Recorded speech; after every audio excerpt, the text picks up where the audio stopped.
শিশুদের প্লাস্টিকের খেলনা, পানির মগ, স্টেশনারি ব্যাগের মতো দৈনন্দিন ব্যবহৃত পণ্যের পাশাপাশি খাদ্য সামগ্রীতে উচ্চমাত্রায় সীসার উপস্থিতি পাওয়া গেছে, ফলে সহজে সীসা প্রবেশ করছে দেহে।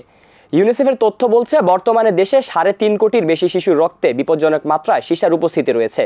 চিকিৎসকেরা বলছেন, অতিমাত্রার সীসা শিশু কিশোর সহ সকলের স্বাস্থ্যকে ঝুঁকিতে ফেলছে। বিস্তারিত দেখুন ফারিয়া আক্তারের রিপোর্টে। সীসা মৌলিক ভারী ধাতু। প্রাকৃতিকভাবে পরিবেশের পাশাপাশি প্লাস্টিকের খেলনা, পানির মগ, স্টেশনারি ব্যাগের মতন দৈনন্দিন ব্যবহৃত পণ্যের পাশাপাশি খাদ্য সামগ্রীতেও উচ্চমাত্রায় সীসা পাওয়া যাচ্ছে। ইউনিসেফের তথ্য বলছে, সীসা দূষণে ক্ষতিগ্রস্ত শিশুর সংখ্যার দিক থেকে বাংলাদেশের অবস্থান বিশ্বের চতুর্থ।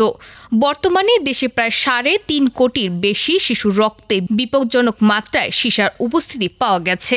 আমরা কন্টিনিউয়াস সীসার পরিমাণ মেজার করি বাতাসে, আর সেখানে দেখা যাচ্ছে কোনো কোনো স্যাম্পলে আমরা 2000 ন্যানোগ্রাম পার মিটার কিউবও পাই, এবং 1000 থেকে 2000 অহরহ পাওয়া যায়, এবং অন অ্যাভারেজ আমাদের 900 থেকে 1100-1200 ন্যানোগ্রাম পার মিটার কিউব পাই আমরা সীসার পরিমাণ। কিন্তু WHO বা আমাদের নিজস্ব যে গাইডলাইন ভ্যালু আছে, এটা হলো 500 ন্যানোগ্রাম পার মিটার কিউব। তার থেকে প্রায় 2 থেকে 4 গুণ বেশি সীসা আমরা বাতাসে পাচ্ছি। এখন আপনি বললেন সীসা আসলে কোত্থেকে আসে? অনেকগুলা খেলনা থেকে আসে, অনেকগুলা গ্যাসোলিন যেটা বললাম সেখান থেকে আসতো আগে। এখন আবার সবচেয়ে বড় যেটা, সেটা হলো আমাদের যে ইলেকট্রনিক ওয়েস্ট আছে, এবং আমাদের যে ব্যাটারি চালিত যে রিক্সা বলেন, অন্য যে জিনিসগুলো ব্যাটারি অপারেটেড, সেখানে প্রচুর পরিমাণে লেড থাকে। এই লেডগুলো আলটিমেটলি আমাদের এনভায়রনমেন্টে এক্সপোজড হয়, সেখান থেকে তার কিছু একটা অংশ আমাদের বাতাসে আসে। তাই আমাদের এই সব জায়গাগুলোতে যে লেড আছে, এইসব জায়গাগুলো থেকে আমাদের লেড মুক্ত করতে হবে।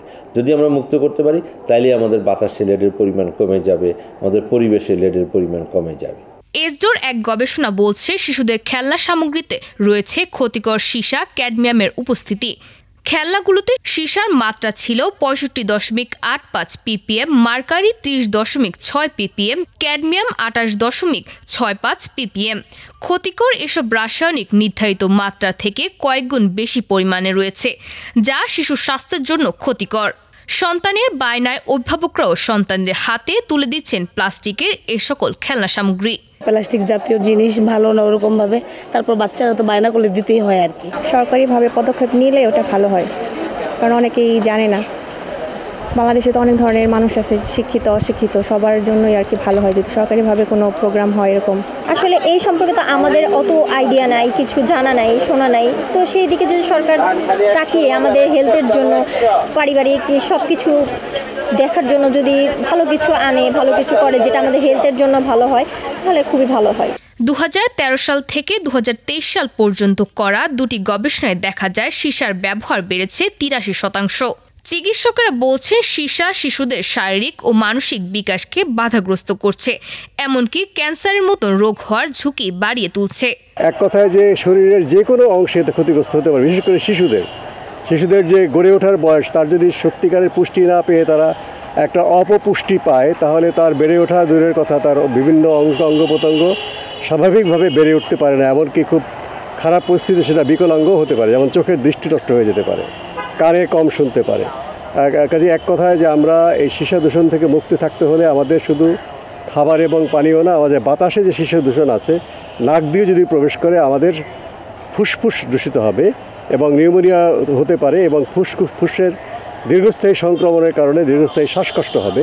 এই শ্বাসকষ্ট থেকে ধীরে ধীরে আমাদের জীবনের শক্তি নষ্ট হয়ে যেতে পারে। প্লাস্টিকের খেলনা কিংবা পণ্য তৈরিতে নির্দিষ্ট নীতিমালা করতে হবে বলছেন বিশেষজ্ঞরা। শিশুদের প্লাস্টিকের খেলনা কিংবা নিত্য প্রয়োজনীয় পণ্যসহ খাদ্য ও বাতাসেও পাওয়া যাচ্ছে সীসার উপস্থিতি, যা মানুষের স্বাস্থ্যে বড় প্রভাব ফেলছে। বিশেষজ্ঞরা বলছেন, এ সকল পণ্য তৈরির ক্ষেত্রে নীতিমালা করতে হবে সরকারকে। ফারিয়া আক্তার, আমরা করব জয়, ATN বাংলা, ঢাকা।